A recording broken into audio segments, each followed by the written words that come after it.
नमस्कार, मी बसवंत पाटील शेळगावकर बीपीएस मराठी चॅनलच्या या विशेष भागामध्ये आपलं सर्वांचं स्वागत आहे।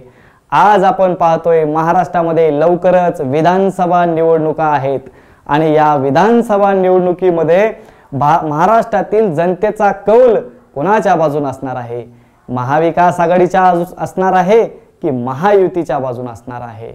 आपण पाहतोय महाराष्ट्रामध्ये महाविकास आघाडीमध्ये भारतीय राष्ट्रीय काँग्रेस पक्ष, उद्धव बाळासाहेब ठाकरे यांचा शिवसेना पक्ष आणि शरदचंद्र पवार साहेबांची राष्ट्रवादी या तिघांची युती म्हणजे महाविकास आघाडी। आणि महायुती म्हटलं तर याच्यामध्ये भारतीय जनता पक्ष आणि आपल्या महाराष्ट्राचे मुख्यमंत्री एकनाथरावजी शिंदे साहेब यांची शिवसेना, महाराष्ट्राचे दुसरे उपमुख्यमंत्री अजितदादा पवार यांची राष्ट्रवादी या तिघांची युती म्हणजे महायुती। तर या महाराष्ट्रातील जनतेचा कौल मात्र कोणाच्या बाजूने असणार आहे हा आपल्या समोर पडलेला हा प्रश्न आहे। हा प्रश्न का पडलेला आहे तर आपण मागची जी लोकसभा निवडणूक पाहिली, महाराष्ट्रामध्ये लोकसभा निवडणूक म्हटल्यानंतर ते महाराष्ट्रातील सेमीफायनल असतं।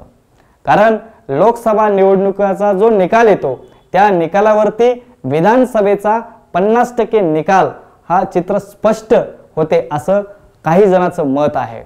तर आपण थोडंसं लोकसभा निवडणुकीबद्दल चर्चा करूया।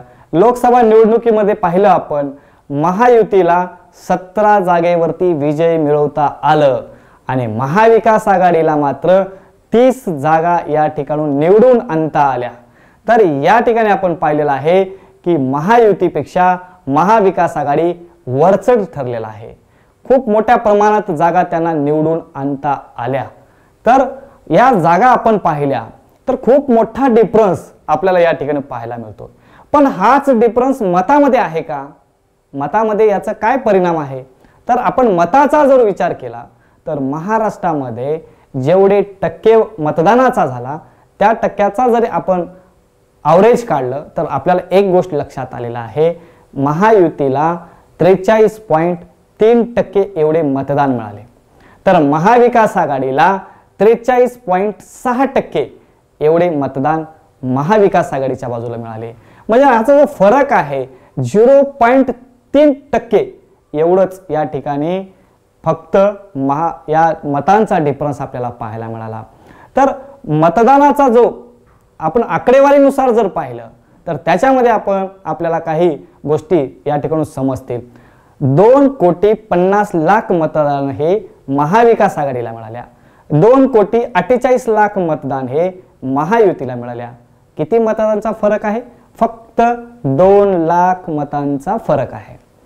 आता विधानसभा मतदारसंघाचा जर विचार केला तर महाराष्ट्रामध्ये 48 लोकसभा मतदारसंघामध्ये प्रत्येक लोकसभा मतदारसंघात 6 विधानसभा क्षेत्र येतात। म्हणजे 288 विधानसभा मतदारसंघाचा एकत्रित जर आपण विचार केला तर 150 विधानसभा मतदारसंघावरती महाविकास आघाडीने मताधिक्य घेतलेले आहेत। त्याचबरोबर महायुतीचा जर विचार केला तर 125 जवळपास मतदारसंघावरती त्यांनी आपले मताधिक्य त्या ठिकाणी मिळवलेले आहे। तर याच्यामध्ये सुद्धा खूप मोठा डिफरन्स काय आपल्याला पाहायला मिळत नाही आहे। एकट्या मुंबईचा जर समजा आपण विचार केलो त्या ठिकाणी महायुतीला महाविकास आघाडीपेक्षा 2,00,000 मतदान जास्त मिळाले मुंबईमध्ये।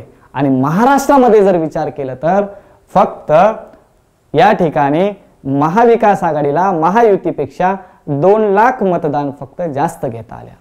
ह्या सगळ्या गोष्टीचा जर आपण विचार केला तर लोकसभाची जी निवडणूक झाली ती निवडणूक एकतर्फी झालेली नाही आहे।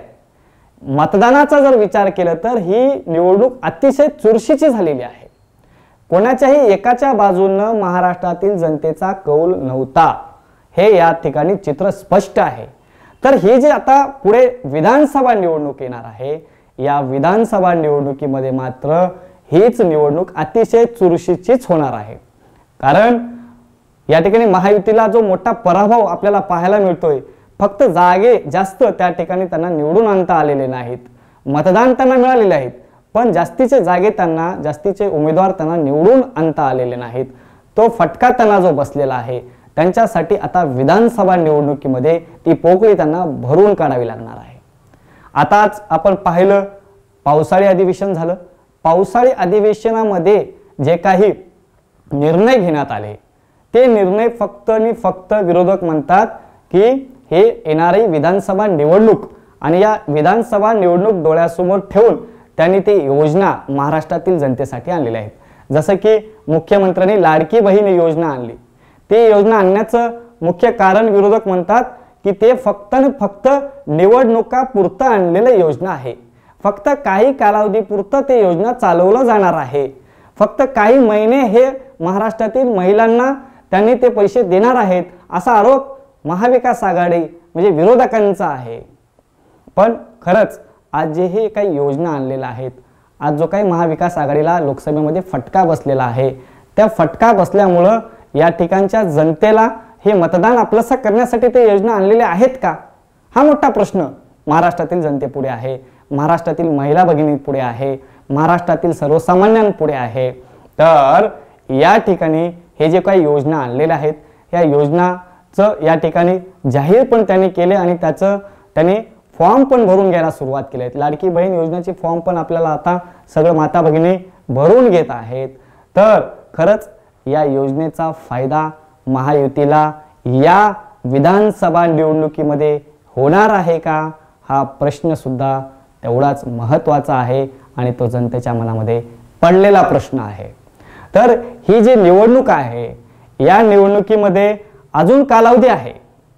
महाविकास आघाडीसाठी सुद्धा ती कालावधी आहे आणि महायुतीसाठी सुद्धा ती कालावधी आहे।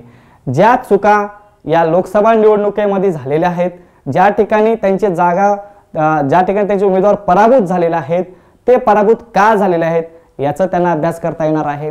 त्याचबरोबर जास्तीत जास्त मतदान आपल्याकडे कसे येतील आणि जास्तीत जास्त या महाराष्ट्रातील जनता आपल्यावर कशी मेहरबान होईल याच्यावर सुद्धा त्यांना काम करायला वेळ आहे।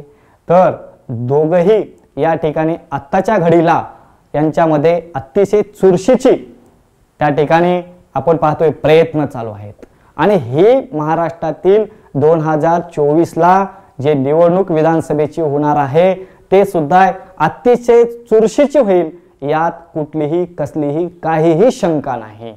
म्हणून येणारी जी लोकसभा निवडणूक आहे त्या लोकसभा निवडणुकीच्या संदर्भामध्ये आपण सुद्धा प्रत्येक विधानसभेमध्ये काय परिस्थिती आहे त्या संदर्भात सुद्धा आपण व्हिडिओ बनवणार आहोत।